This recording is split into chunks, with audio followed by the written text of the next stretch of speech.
누가복음 21장 5절에서 8절 말씀 같이 읽습니다. 어떤 사람들이 성전을 가리켜 그 아름다운 돌과 헌물로 꾸민 것을 말하매 예수께서 이르시되 너희 보는 이것들이 날이 이르면 돌 하나도 돌 위에 남지 않고 다 무너뜨려지리라.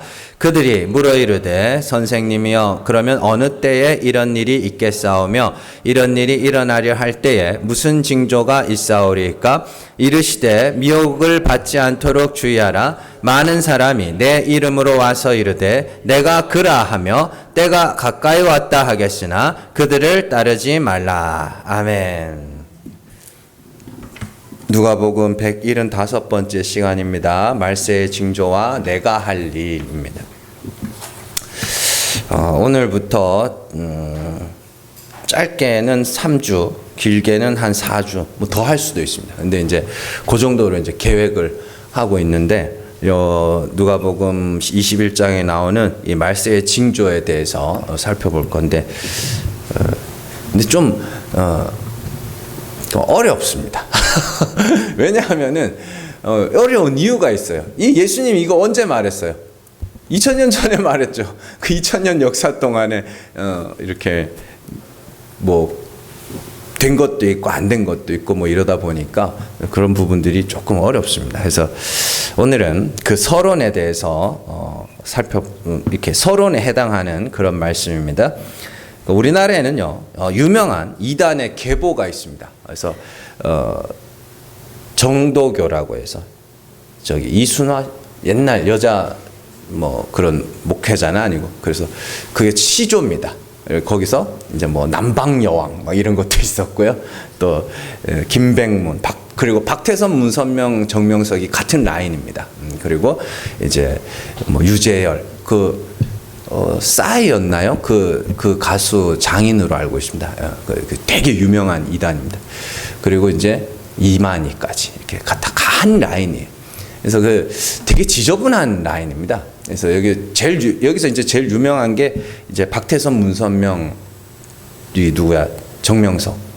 세 사람이 제일 관심을 두는 게 뭐예요? 성적인 거예요. 왜냐하면은 거기 보면은 얘네들 교리가 그 선악과를 따먹었다 뭐 이렇게 이야기하죠. 그거를 이 마귀가 하와를 이렇게 범했다 이런 걸로 해석을 합니다. 그래서 거기서 보면은 여자들이 자꾸 씻음을 받아야 돼요. 정명석 같은 사람들은 내가 이 여자랑 이렇게 뭐 동침함으로 말면 자기가 이제 재림 예수라 이거죠. 그래서 동침함으로 말면 이 여자가 깨끗해진다는 거예요. 그래서 그 문선명 같은 통일교 같은 것도 자꾸 이렇게 여자들이 이렇게 결혼을 시켜주죠. 왜냐하면 이 여자들이 문선명하고 뭐 잠자리는 안 했지만 하여튼 거기서 어떤 예식을 거치면 깨끗해져서 이렇게 된다. 뭐 그런 더러운 겁니다. 지저분한 말도 안 되는 그런 것들 하는데 어쨌든 이런 이단 이 계보들의 특징 중에 하나가 뭐냐면 시한부 종말론이었습니다. 시한부 종말론이 그 이단들의 계보에 항상 빠지지 않고 등장했죠. 그래서 근데 이제 시한부 종말론이 유행할 수 있었던 이유가 뭐냐면 오늘 우리가 이제 21장에 나오는 그 말세의 징조들, 그리고 요한계시록에 나오는 여러 가지 말세의 징조들, 이런 것들이 항상 존재해 왔기 때문입니다. 항상 말세의 징조는 항상 존재해 왔었기 때문에 이단들이 그걸 가지고 뭐예요? 그거 봐라. 뭐 지진, 기근, 전염병 이런 것들이 항상 존재했었잖아요. 그러니까 어떻게 해요? 이 봐라. 이제 주님 오실 때가 됐다. 이렇게 주장하면 사람들이 그러네. 홀라당 넘어가는 거죠. 그래서 매 시대마다 시한부 종말론이 유행할 수 있었던 이유는 그냥 재앙이나 환란들이 없었던 적이 없어서 그래요. 그래서 이제 시한부 종말론이 막 유행을 하다가 이제 한풀이 꺾였어요. 이만희 같은 사람들도 자기 스승이 있거든요. 자기 스승이 굉장히 세력을 확장을 하다가 시한부 종말론을 이야기하면서 자기가 정한 날짜가 됐는데 안 온 거예요. 그러니까 이제 그거 망해버렸어요. 그 이만희 같은 사람이 거기서 나와가지고 새로 차린 게 신천지죠. 그 신천지는 시한부 종말론 대신에 조건부 종말론을 주장하기 시작했죠. 조건부 종말론이 뭐냐면 몇 년 몇 월 며칠에 온다가 아니라 어떤 조건이 채워지면 예수님 온다는 거예요. 그래서 그 조건이 뭐냐? 이제 14만 4천을 채우면 온다는 거죠. 근데 이제 2019년에 신천지에서 발표한 자료에 의하면 신천지 신도수가 20만 명이라고 합니다. 근데 이제 왜 안 오냐는 거죠. 왜 안 올 것 같아요? 20만 채웠는데. 예? 왜 안 올 것 같아요? 진짜가 안 채워졌대. 등록된 숫자는 20만인데 그 중에 진짜는 없대. 진짜는 14만 4천이 안 채웠다는 거죠. 그러면 이제 큰일 났네. 언제 채워지나 진짜가. 그렇죠. 자, 시한부 종말론이든 조건부 종말론이든 중요한 것은 말세의 징조는 항상 있어 왔고 그렇기 때문에 이런 종말론들이 유행할 수 있었다라는 것이죠. 그렇다면 우리가 이런 말세의 징조에 관한 말씀들을 어떻게 보아야 하는가? 진짜로 그 말세의 징조들이 항상 있어 왔거든요. 그러면 간단합니다. 항상 말세의 징조가 있어 왔다는 건 그러면 여러분들 그 말씀을 볼 때마다 무슨 생각을 해야 되냐면 언제 오셔도 이상할 게 없구나. 예, 언제 오셔도 이상할 게 없구나. 그냥 징조가 없다가 갑자기 막 생겨면 있겠지만 늘 있어 왔다는 거는 언제 오셔도 이상할 게 없다라는 것을 알면 됩니다. 앞으로 배울 내용들을 대충 살펴보면 거짓 선지자가 일어나 많은 사람을 미혹할 것이고 처체에 지진과 기근과 전염병이 있을 것이고 나라가 나라를 민족이 민족을 대항하여 일어나서 전쟁이 있을 것이라고 이야기합니다. 그리고 지구상의 모든 사람들에게 이런 일들이 일어날 것이라고도 말씀을 하시죠. 그렇다는 것은 항상 그런 징조는 있어 왔고 그리고 뭐 이번 벌써 몇 년이나 됐죠. 어이구야 코로나 같은 거 벌써 몇 년도에 끝난 22년도에 끝났나? 하여튼 벌써 몇 년이나 지났는데 그런 것들도 뭐 하는 거예요? 그냥 그런 거예요. 늘 있어 왔다. 그래서 우리 관심이 항상 우리 주변에 있지만 지금 이제 인터넷 세상이 열리고 전 세계에 있는 뉴스들 다 볼 수 있는 이런 시대에 그런 것들이 들리기 시작하면 그냥 뭐예요? 다른 거 없어요. 언제 오셔도 이상할 게 없구나. 세상은 바꿔 말하면 세상은 언제 멸망해도 이상할 것이 없다라고 생각을 하시면 되는 겁니다. 이게 제일 간단한 겁니다. 이게 말세의 징조를 대할 때 제일 간단한 그거고 두 번째는 이제 좀 더 우리가 근본적으로 들어가서 자 예수님이 하신 이 말씀들을 어떻게 해석해야 되는가 하는 문제가 생겨요. 어떻게 해석해야 되는가, 이 말씀들을. 자, 이 말씀들을 역사적으로 해석해야 할지, 영적으로 해석해야 할지에 관한 그런 문제가 생기죠. 역사적 해석이라는 건 문자 그대로 해석한다는 겁니다. 시간 순서대로, 기록된 순서대로, 문자대로 해석하는 걸 역사적인 해석이라고 하고, 영적인 해석이라는 건 상징적으로 해석을 한다. 이렇게 생각을 하시면 됩니다. 자, 왜냐하면 이 말씀들을 역사적으로 해석하기에는 시간이 맞지 않는 부분들이 있기 때문이죠. 오늘 우리가 읽은 말씀은 예루살렘 성전이 돌 위에 돌 하나도 남기지 않고 무너지는 시기에 대한 이야기입니다. 그래서 한번 보세요. 6절에 너희 보는 이것이 뭐예요? 성전이죠. 성전이 날이 이르면 돌 하나도 돌 위에 남지 않고 다 무너뜨려지리라. 그렇게 이야기를 합니다. 자, 그런데 제자들이 묻습니다. 그때가 언제입니까? 무슨 징조가 있습니까? 이렇게 이야기를 해요. 그래서 예수님이 쭉 말씀을 하고 난 다음에 27절에 이렇게 이야기합니다. 27절 말씀. 자, 같이 읽습니다.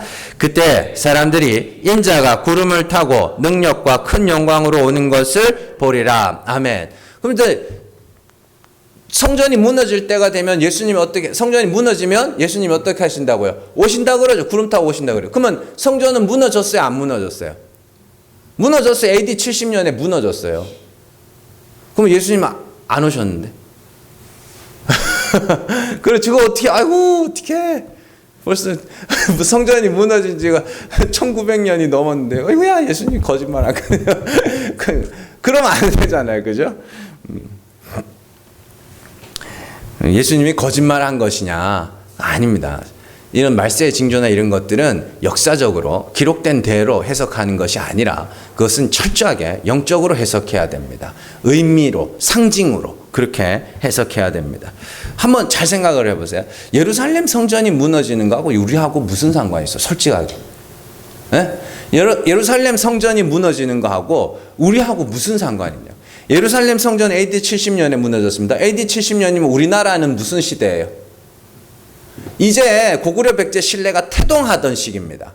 그때 이제 나라를 이제 형성해서 성장하고 있던 그런 시기였다고요.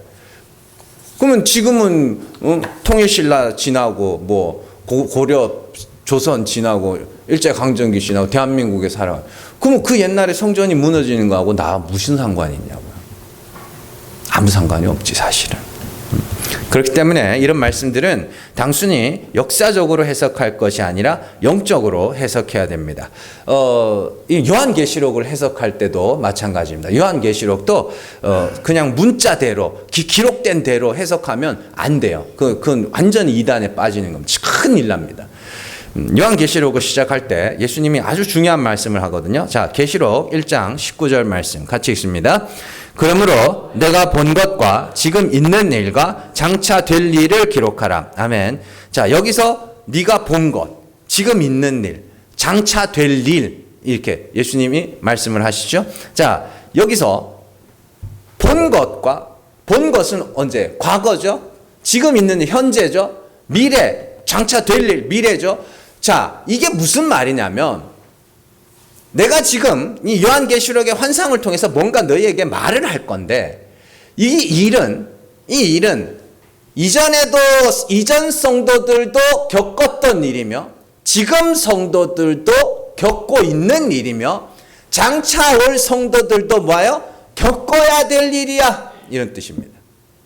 그러니까 요한계시록을 단순하게 그냥 문자적으로 해석하면 안 된다는 거예요. 그래서 요한계시록이 왜 영적으로 해석해야 되느냐? 예수님께서 요한계시록에 언급하고 있는 나라가 무슨 나라예요? 자주 언급하는 나라가 바벨론이죠. 바벨론. 아니 뭐 모르는 것처럼 그렇게. 정말. 자, 요한계시록 18장 2절 같이 읽습니다. 힘찬 음성으로 외쳐 이르되 무너졌도다 무너졌도다 큰 성 바벨론이여 귀신의 처소와 각종 더러운 영이 모이는 곳과 각종 더럽고 가증한 새들의 모이는 곳이 되었도다. 계시록 11장 8절 같이 읽습니다. 그들의 시체가 큰 성 길에 있으니 이 그 성은 영적으로 하면 소돔이라고도 하고 애굽이라고도 하니 곧 그들의 주께서 십자가에 못 박히신 곳이라. 아멘. 요한계시록이 기록된 시기는 요한이 죽기 얼마 전에 기록된 거라서 이제 AD 95년에서 96년 정도로 추정하고 있습니다. 그러니까 빨라도 AD 90년 정도에 쓴 거죠. 근데 이제 이때 당시에 바벨론이라는 나라가 있었어요, 없었어요? 바벨론 나라는 없었습니다. 바벨론은 BC 539년에 망했어요. 그러니까 600년이 지난 거예요, 벌써. 600년이나 지났음에도 불구하고 예수님이 요한에게 환상을 보여주고 음성을 들려주시면서 바벨론에 대한 이야기를 하셔요. 그러면 그게 진짜 그 바벨론이겠냐고. 아니잖아요. 그래서 11장 8절에서 뭐라 그래요? 이 바벨론, 여기서 그들의 시체가 큰 성, 여기서 계시록에서 큰 성은 바벨론입니다. 큰 성 길에 있어요. 그들의 시체가 바벨론에 있을 텐데 그 바벨론이라는 나라를 영적으로 하면 어떻게 해요? 소돔이라고도 하고 애굽이라고도 하니 그들의 주께서 십자가에 못 박히신 곳 어디예요? 예루살렘입니다. 그래서 이런 것들을 요한계시록은 이렇게 반드시 뭐라 해야 돼요? 문자대로 해석할 것이 아니라 영적으로 해석해야 된다라는 것을 이렇게 가르쳐 주는 거예요. 열쇠 같은 겁니다. 그래서 또 많이 논란이 되는 것 중에 하나가 천년왕국에 대한 것이죠. 자, 역사적 전천년설, 무천년설, 후천년설 이렇게 막 있는데 그러면 그 천년이 도대체 언제냐? 이렇게 이야기를 합니다. 근데 그건 문자적으로 해석하면 안 돼요. 영적으로 해석해야 되는 거고 상징적으로 해석해야 되는 것이죠. 몇 가지 구절만 봐도 알 수 있습니다. 자, 계시록 20장 6절 말씀 같이 읽습니다. 이 첫째 부활에 참여하는 자들은 복이 있고 거룩하도다. 둘째 사망이 그들을 다스리는 권세가 없고 도리어 그들이 하나님과 그리스도의 제사장이 되어 1000년 동안 그리스도와 더불어 왕노릇하리라. 베드로전서 2장 9절 말씀 같이 읽습니다. 그러나 너희는 택하신 족속이요 왕같은 제사장이들이요 거룩한 나라요 그의 소유가 된 백성이니 이는 너희를 어두운 데서 불러내어 그의 기이한 빛에 들어가게 하시니 아름다운 덕을 선포하게 하려 하심이라. 아멘. 자, 첫째 부활에 참여한 자들이 누구예요? 그리스도와 같은 죽음을 죽은 자들이죠. 그들이 첫째 부활에 참여한 자들입니다. 자, 그럼 여러분들은 첫째 부활에 참여했어요? 안 했어요? 에? 아유, 자신이 없어가지고 이렇게. 첫째 부활에 참여했어요? 안 했어요? 회개했어요? 안 했어요? 회개하잖아요. 하나님. 나 죄인 맞습니다. 하나님 불쌍히 여겨주세요. 했어요? 안 했어요? 안 했어요? 했잖아요. 그럼 첫째 부활에 참여한 거예요. 그게. 그래서 아이 정말 자 첫째 부활에 참여했어요. 그럼 여러분들 뭐예요 지금? 천년 왕국으로 살고 있는 거예요. 근데 잘 보세요. 계시록 20장에서 자 천년 빼고 천년 동안 빼고 다른 거 한번 보세요. 하나님과 그리스도의 뭐가 됐다 그래요? 제사장이 되어서 그리스도와 더불어 왕노릇하리라 이렇게 되어 있죠. 그걸 베드로전서 2장에서 정확하게 말합니다. 너희는 택하신 족속이 뭐라 그래요? 왕같은 제사장이요. 이게 천년 왕국이에요. 천년 동안 하는 왕노릇. 그 왕노릇이 뭐냐? 그 뒤에 나오죠. 너희를 어두운 데서 불러내어 그의 기이한 빛에 들어가게 하시니 하나님의 아름다운 덕을 선포하는 거. 그게 왕노릇이야. 이에요. 그래서 그리스도와 더불어 왕노릇한다 그러죠. 이걸 다른 곳에 가면 두 증인이라고 이야기를 해요. 자, 계시록 11장 3절 말씀 같이 읽습니다. 내가 나의 두 증인에게 권세를 주리니 그들이 굵은 베옷을 입고 1260일을 예언하리라. 마태복음 28장 29절에 30절 같이 읽습니다. 그러므로 너희는 가서 모든 족속을 제자로 삼아 아버지와 아들과 성령의 이름으로 세례를 베풀고 내가 너희에게 분부한 모든 것을 가르쳐 지키게 하라. 볼지어다 내가 세상 끝날까지 너희와 항상 함께 있으리라 하시니라. 아멘. 제자들에게 예수님이 뭐라 그래요? 내가 너희와 함께 할 거야. 그걸 계시록에서는 두 증인 그리스도와 더불어 하는 왕노릇 이렇게 이야기를 하는 거예요. 그러니까 천년 왕국이라는 건 여러분들이 이 땅에서 1260일 아우 정말 1260일은 뭐예요? 다니엘이 70일의 기한을 정하죠. 그래서 69일의 때 뭐 누가 와요? 예수님이 오십니다. 그 계산 따로 안 해드릴게요. 69일의 때 예수님이 오셔요. 그 예수님 공생의 기간 얼마? 3년 반이래죠. 나머지 반이래가 그리스도와 더불어 왕노릇하는 우리 성도가 살아가는 시간을 1260일 한때 두때 반때 3년 6개월 42달 이렇게 계시록에서 이야기를 하는 거예요. 그 마지막 반이래. 우리가 살아가는 이 시대가 마지막 반이래라고요. 그런데 그걸 다른 말로 천년이라고 합니다. 왜 천년이라고 하느냐? 우리가 그 노래 가사 중에 찬양 가사 중에 그런 게 있습니다. 내 비록 나 지금은 비록 땅을 버타고 살지라도 그 다음 내 영혼 하늘에 있다 이런 이야기 하죠. 그 상태입니다. 하나님의 백성 하늘의 백성이지만 이 땅을 살아가고 있는 그 상태를 그냥 천년 이렇게 부르는 거예요. 그럼 이 땅에서 여러분들이 천년 동안 하는 왕노릇이 뭐냐면 하나님의 은혜를 선포하는 거. 그리스도의 증인이 되어 그리스도께서 나타내신 은혜의 하나님을 여러분들이 뭐 하는 거예요? 증언하는 거. 그걸 천년 동안 하는 왕노릇이라고 합니다. 이걸 그냥 숫자대로 천년이라니까 예수님이 부활하셨다가 재림하신 후에 천년이냐? 이게 이제 후천년설이거든요. 아니면 우리가 천년 동안 왕노릇 한 후에 이렇게 그런 이야기가 아니에요. 그래서 이 천년 왕국의 이야기에 보면은 천년 동안 왕노릇 하는데 그 뒤에 보면 마귀가 사탄이 무저갱에서 풀려나는 이야기가 나옵니다. 그건 뭐냐면은 사도행전 보면 나와요. 사도행전 보면 사도 바울이 어디를 가든지 복음을 전합니다. 복음을 전해서 그 땅에 그 성중에 택하신 자들이 듣고 믿기 전까지는 아무도 바울을 해하지 않아요. 그런데 때가 차는 거예요. 때가 찼다는 건 믿을 사람이 다 믿었다는 이야기. 그 때가 믿을 사람이 믿고 나면 유대인들이 등장합니다. 등장해서 바울을 뭐예요? 박해하기 시작합니다. 그래서 바울이 그게 떠나갈 신호군 하고 다른 데로 가는 거예요. 그걸 그냥 그런 환상이나 이런 걸로 그냥 묘사를 해놓은 거예요. 영적으로 해석하지 않으면 그냥 뭐 무적행이 어디야, 저 러시아 어디 뭐 그런 건가 뭐 그런 이야기가 아니에요. 일상에서 일어나는 일이고 모든 성도들이 겪어야 하는 일입니다. 진짜로 그렇습니다. 복음을 전해 보시면은 막 전하다 보면 들을 자는 듣고 믿을 자는 믿잖아요. 그런 때가 되면 박해하기 시작합니다. 역사가 증명합니다. 우리나라에도 마찬가지, 지금도 마찬가지죠. 우리나라 역사를 봐도 초기에 복음이 증거되고 막 기독교가 퍼져나갈 때는 아무도 기독교를 뭐라고 하지 않았습니다. 그러니까 점점 믿을 자가 다 믿어져 갈 때가 되니까 어떻게 해요? 무슨 교회 다니는 게 죄야 아주 그냥.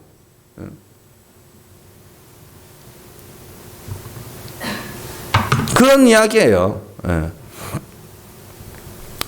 자, 그리고 말세의 징조를 공부할 때 제일 중요한 게 있습니다. 이게 이제 핵심인데, 자, 사람은요, 내게 어떤 일이 일어날지 아는 것도 중요하지만, 사실은 내가 뭘 해야 할지가 제일 중요합니다. 예를 들어서, 만일 북한에서 한 달 뒤에 우리나라를 침략하겠다고 선전포고를 했다고 하자고요. 자, 그렇다면, 제일 중요한 게 뭐예요? 전쟁 한 달 뒤에 전쟁 난다 그러면 제일 먼저 뭐 하실래요, 여러분들? 뭐 피난 가야지. 피난 가야지. 뭐 전쟁을 막으실래요? 선전포고를 했는데 여러분들 뭐 북한 가가지고 김정은 만나가지고 아야야 좀 그러지 마라. 그건 우리가 할 일이 아니고 저 정치하는 사람들이 해야 될 일이고 우리는 뭐예요? 나 빨리 도망가셔야 돼요. 빨리 도망가셔야 돼. 그렇잖아요. 마찬가지입니다. 제일 중요한 것은 내가 뭘 해야 하는가. 그러니까 교리를 공부할 때도 그렇거든요. 교리를 공부할 때도 제일 중요한 건 그래서 내가 뭐 나보고 어쩌라는 거냐. 이게 제일 중요해요. 예를 들면은 우리가 선택 교리에 대해서 자주 배웁니다. 선택 교리의 핵심은 하나님께서 택하신 자가 있고 하나님이 택하신 자들은 어떻게 해서든지 간에 복음을 듣고 믿고 부르짖어 구원에 이르게 한다. 이게 선택교리입니다. 그러면 그게 우리와 무슨 상관이 있어요? 그 교리가 나와는 무슨 상관이 있냐고. 응? 자, 복음을 듣고 믿고 부르짖어 구원에 이르는 거죠. 그러면 내가 해야 되는 일은 뭐예요? 복음만 전하는 겁니다. 복음을 전하는 거라고요. 그러니까 이거를 선택교리가 주어지면 그 선택교리가 왜 우리에게 주어졌는지 그 이유를 알지 못하면 두 가지 현상이 생기거든요. 첫 번째는 뭐냐면 내가 믿게 하겠다. 이게 첫 번째 증상이고 두 번째 증상은 뭐냐면 어떻게든지 택하신 자는 믿을 거니까 난 아무것도 안 할 거야. 이렇게 두 가지로 갈립니다. 그러나 둘 다 틀렸어요. 선택교리의 핵심은 뭐냐면 자, 복음을 전해라. 그러면 들을 자는 들을 것이고 믿을 자는 믿을 거다. 그러니 너희는 말씀을 변질시키지 말고 말씀을 어떻게든 변질시키지 말고 복음만 전해. 이게 선택교리의 핵심이거든요. 그러니까 이걸 모르니까 목사님들이 자꾸만 자기들이 뭘 어떻게 하려고 그래. 그러니까 아니요. 저는 그냥 하나님이 역사하셔야 되는 거지. 자, 오늘 말씀에서 예수님은 말세의 징조에 대한 말씀을 시작하시면서 제일 먼저 나오는 말이 8절입니다. 8절 말씀 같이 읽습니다.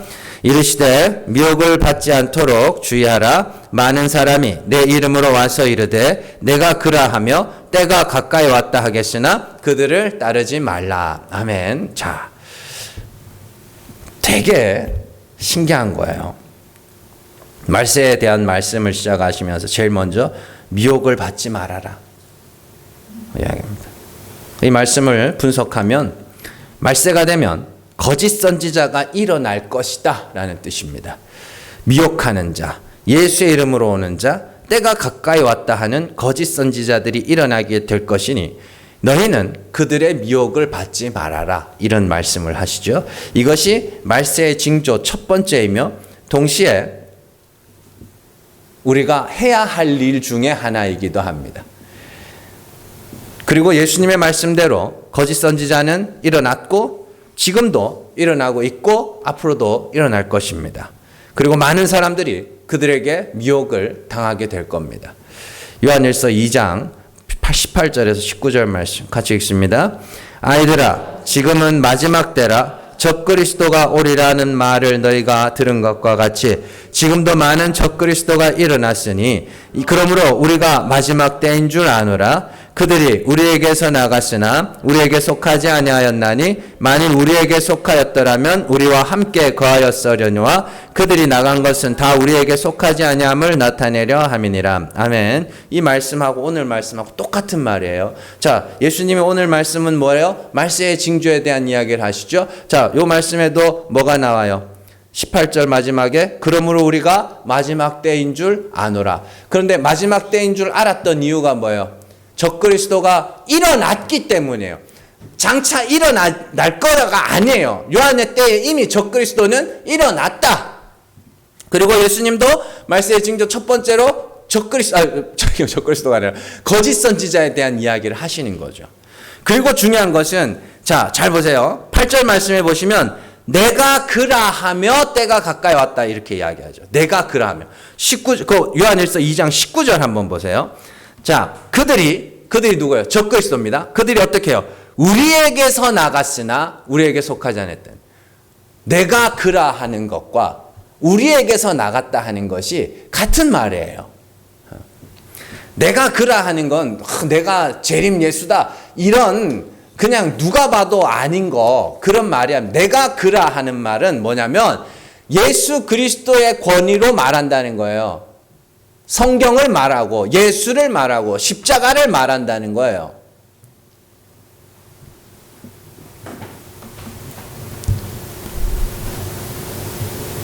그런데 그들은 예수도 말하고 십자가도 말하고 성경도 말하는데 예수께서 나타내신 참 하나님을 말하지 않는다예요. 이게 중요한 겁니다.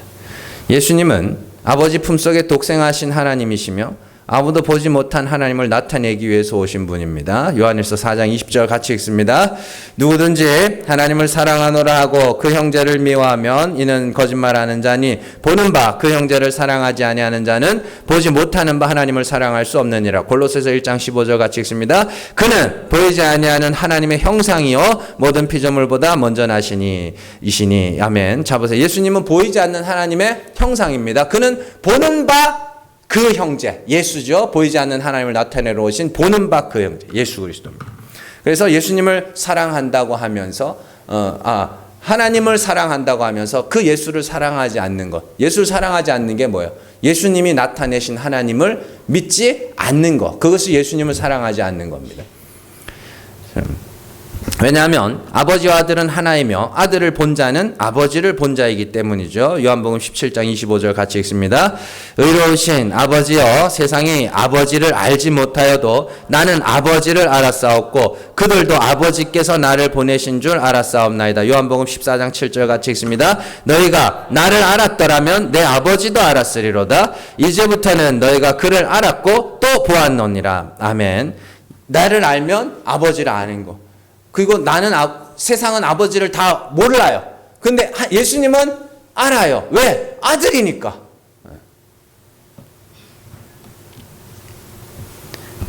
자, 그러니까 예수님의 이름으로 와서 사람을 미혹하는 자들은 예수도 말하고 십자가도 말하는데 참 하나님을 말하지 못합니다. 쉽게 설명드릴게요. 이거는 보통 교회에서도 많이들 이야기하는 거고 많이 겪으신 분들도 있을 겁니다. 간단하게 말하면 자, 십자가로 말미암은 죄사함은 이야기하는데 나의 죄인됨은 말하지 않는 거예요. 높아짐은 말하는데 하나님의 높이심은 말하는데 나의 낮아짐은 말하지 않는 겁니다. 하나님이 죽은 자를 살리시는 분이심은 말하는데 나의 죽음을 말하지 않는 거예요. 죄사함은 말하는데 회개를 선포하지 않는 거예요.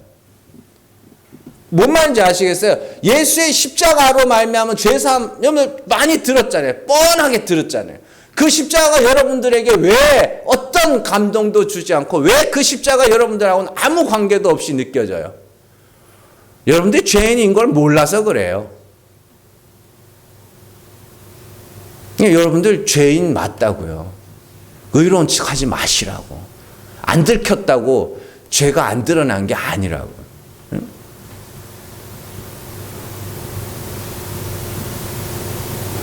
그런 겁니다. 그들은 진리를 말하지 않습니다. 그냥 십자가를 말하고, 죄사함은 말하고, 하나님의 높이심은 말하고, 하나님의 다시 살리심은 말하는데, 나의 죽음과 나의 회개와 나의 낮아짐은 말하지 않습니다. 왜요? 왜요? 그래야 계속 쌓아가거든. 계속 쌓아가. 제가 말씀드렸죠. 성전에 이 돌 위에 돌 하나도 남겨지지 않은 그 성전은 뭐를 상징하는 거예요? 우리의 공적을 상징하는 거라 그랬죠. 여러분들의 공적은 다 무너져야 됩니다. 돌 위에 돌 하나도 남김없이 다 무너져야 됩니다. 여러분들의 공적이 다 불타고 다 무너지고 나면 그 바닥에 뭐가 남아요? 예수 그리스도라는 반석이 남는단 말이에요. 그 위에 서서 불 가운데서 구원받는 것처럼 부끄럽게 구원받는 게 우리 구원의 현실이란 말이에요. 그런데 거짓 선지자들은 뭐하라 그러면 쌓아라 계속 쌓아라 그 이야기를 하는 거예요. 다 무너져야 됩니다. 다 무너져야 됩니다. 여러분들 다 불타야 되고 다 무너져야 되고. 그래서 야고보가 이야기하죠. 너희가 말세에 재물을 쌓았도다. 어리석은 자들아. 그 재물이 뭐예요? 먹고 사는 돈? 아닙니다. 공적이죠. 그래서 어떻게 하신다 그래 하나님이? 금이라도 은이라도 녹슬게 해버리겠다. 절대로 너희 안에 재물이 남아있지 못하게 하겠다. 왜? 재물과 하나님은 겸하여 섬길 수 없기 때문에. 하나님의 은혜만 높이든지 아니면 네 행위를 높이든지 둘 중에 하나가 된다. 그런 이야기입니다. 구약의 예로 살펴볼게요. 자, 구약에 나오는 사사기에 나오는 기드온 아시죠? 기드온 전쟁에서 미디안 군사는 13만 5천 명이었습니다. 지금 생각해도 엄청나게 많은 숫자입니다. 자, 그리고 기드온이 전쟁을 하기 위해서 사람들을 모읍니다. 얼마 모였어요? 3만 2천 명 모였습니다. 그때 하나님이 뭐라 그러나 한번 보세요. 사사기 7장 2절 말씀 같이 읽습니다. 여호와께서 기드온에게 이르시되 너를 따르는 백성이 너무 많은즉 내가 그들의 손에 미디안 사람을 넘겨주지 아니하리니 이는 이스라엘이 나를 거슬러 스스로 자랑하기를 내 손이 나를 구원하였다 할까 함이니라.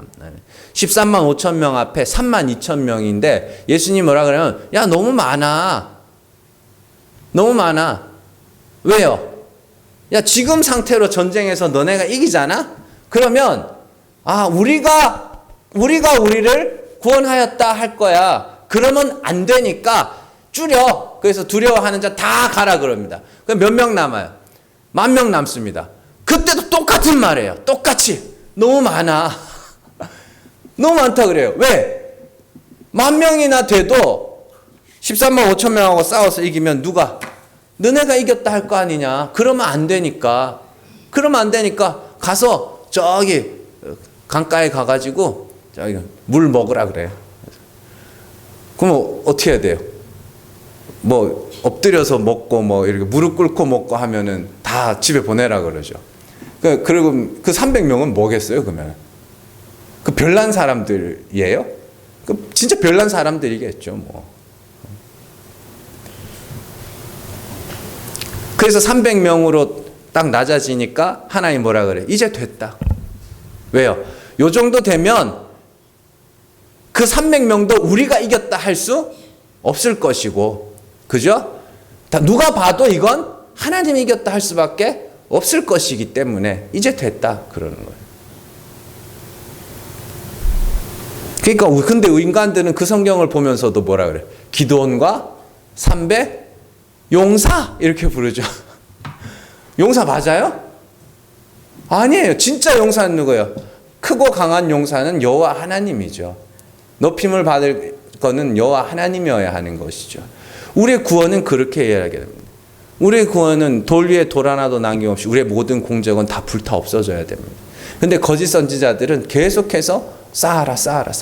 왜요? 뭐 때문에? 그 말씀 안에 자기의 욕망이 들어가 있는 거예요. 자기의 욕심이.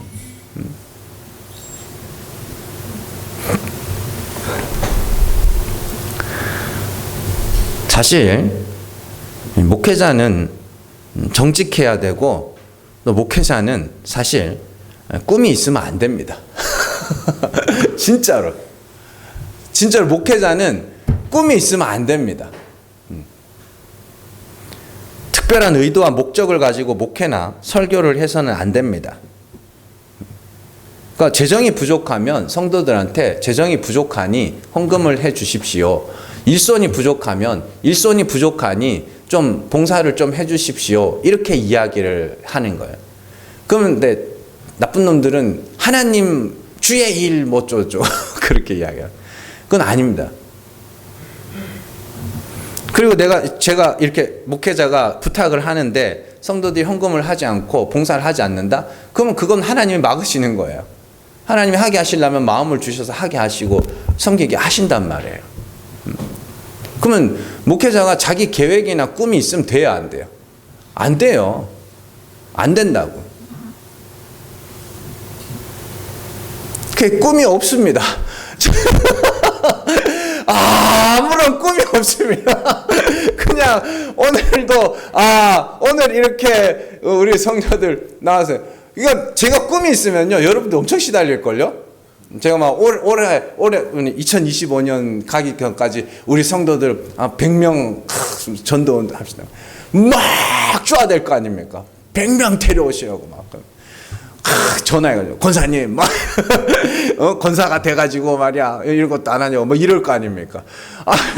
여러분 얼마나 교회 오면 너무 편하지 않으세요? 왜 그런지 아세요? 목사 아무 꿈이 없어서 아무 계획도 아무 꿈도 없어요.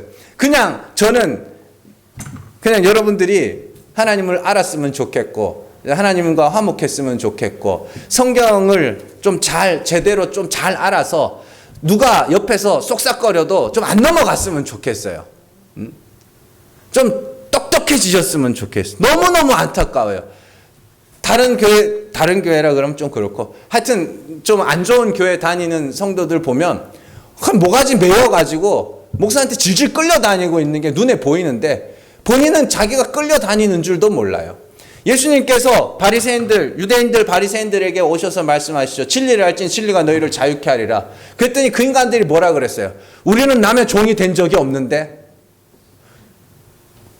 율법의 종으로 살고 있으면서도 지가 종인 줄도 몰라 너무 오래 종살이를 했고 너무 많은 사람들이 다 종살이를 하고 있다 보니까 자기가 종인 줄도 모르는 거예요.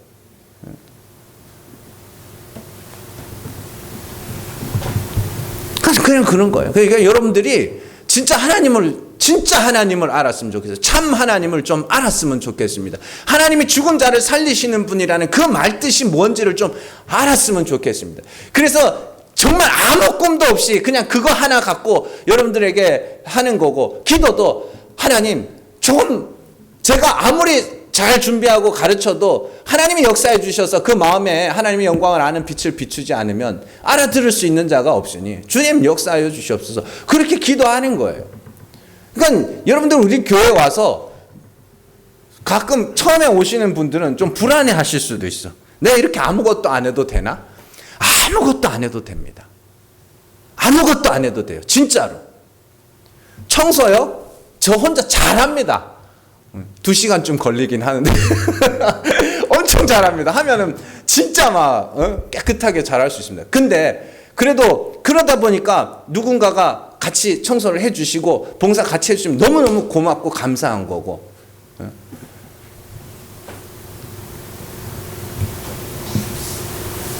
근데 진짜로 여러분들이 하나님을 알았으면 좋겠습니다. 왜 그러냐면 오늘 말씀 한번 보세요. 마지막에 8절 보세요. 내가 그라하며 마지막 부분 때가 가까이 왔다 하겠으나 그들을 따르지 말라 이렇게 돼 있죠. 이게 무슨 말인 것 같으세요? 때가 가까이 왔다 하겠으나 그들을 따르지 말라. 이게 뭐냐면 자 종말, 말세 이런 이야기 천국과 지옥 이야기하면서 성도들에게 뭔가를 요구한다는 거예요. 뭔 말인지 아세요? 제가 정말로 싫어하는 사람들이 몇 가지 부류가 있습니다. 사람들의 두려움을 이용해서 장사하는 사람들. 저는 이제 그런 사람들이 있는 줄도 몰랐어요. 근데 그 암 환자 있죠. 암 판정 받으면 그 임상 실험 거치지 않은 약들을 팔라고 하는 사람들이 있습니다. 그 임상 실험을 이렇게 이 항암제라고 만들어 놓은 건데 임상 실험을 거치지 않은 약이에요. 부작용이 있는데 부작용이 뭔지도 몰라. 근데 그걸 이거 좋대더라. 맞아봐라. 먹어봐라. 그리고 암 환자들한테 주는 거예요. 그 암 환자들은 그걸 먹고 조금 차도가 있는 것 같은데 부작용이 이상한 대로 막 오거든요. 그러면 얘네들은 아무 책임도 안 져요. 수험생 부모들 얼마나 막 자기 애들 고3 애들 막 어떻게든지 공부 잘 그 와가지고 막 옛날에 그 있어요. 무슨 총명탕인지 뭔지 뭐 그 해가지고 막 이거 먹으면 우리 애 공부 잘한다고 먹어라. 다 사서 먹이고. 그 사람들이 두려움을 이용해서 장사하는 거죠. 지금 예수님께서 말씀하신 게 그런 거예요. 때가 가까이 왔다. 이거 뭐냐면 말세가 가까이 왔다는 거예요. 이 세상의 끝이 가까이 왔으니 너희는 이렇게 해라 저렇게 해라 가르치는 자들이 있다는 거예요. 그 사람들의 두려움과 공포를 이용해서 그 사람들을 이용해 먹는 자. 여러분들 두려워하지 마세요. 염려하지 마세요. 여러분들이 하나님이 죽은 자를 살리시는 분이심을 믿고 그 하나님 앞에서 죄와 허물로 죽었다면 여러분들은 이미 산 자입니다. 걱정 안 하셔도 돼요. 두려워하지 마셔요. 그러니까 진짜 하나님을 참 하나님을 아는 게 그렇게 중요한 거라고요. 그러니까 당장에 막 내 마음에 막 감동이 일어나고 막 그런 거 없어도 돼요. 그냥 진짜 들어만 놓으시라고. 하나님이 죽은 자를 살리시는 분이심을 들어만 놓으시라고. 그리고 그 앞에서 그리스도와 같이 죽은 자가 되어 율법 전체를 어긴 자처럼 나는 하나님이 불쌍히 여겨주셔야 구원에 이르는 자입니다. 하나님이 나 지옥 보내셔도 나 아무 할 말 없는 죄인입니다. 여러분들 그런 고백을 한 자들이 지옥 진짜 설사 지옥에 간다 할지라도 그걸 억울하겠냐고. 하나님 보내시지도 않겠지만. 그러니까 거짓 선지자들한테 이용당하지 마세요. 저 거짓 선지자가 안 되기 위해서 부단히 노력할 거고 여러분들한테도 이렇게 막 하나님 이름 대면서 사기 안 칠 거니까 혹시라도 제가 하나님 앞에서 뭐 어쩌고저쩌고 그러면은 왜 그러시냐. 진짜로 여러분들한테 나중에 뭐 헌금이 많이 필요하고 그러면 그럴 겁니다. 재정이 부족하니까 헌금 좀 해주세요. 이렇게 이야기할 겁니다. 하나님 이러면 안 될 거예요. 여러분들 감사한 대로 하나님 마음 주시는 대로 생활하시고 천국에 대해서 지옥에 대해서 걱정하지 마시고 두려워하지 마세요. 천국은 하나님의 은혜가 높임을 받는 곳이지 내 행위가 높임을 받는 곳이 아닙니다. 그래서 나는 이 땅에서 죽어야 되고 그저 낮아져야 되고 하나님의 긍휼하심만을 바라는 자가 돼야 됩니다. 여러분들이 정말 하나님이 어떠한 분인지를 알고 그 하나님이 살리셔야 할 죽은 자가 됐다면 그 누구에게도 흔들리지 않는 굳건한 믿음을 가진 것이고 그 누구도 여러분들을 이용하지 못할 겁니다. 그걸 요한일서에 가면 악한 자가 너희를 만지지도 못할 거라고 이야기합니다. 뭐 만지는 거 다 만지지 뭐 그거 그 이야기입니다. 여러분들 절대로 참 하나님을 아시고 그 하나님과 화목하시고 염려와 두려움이 아니라 기쁨과 감사함으로 마지막 때를 기다리는 여러분들 되시기를 주님의 이름으로 축원합니다. 기도하겠습니다.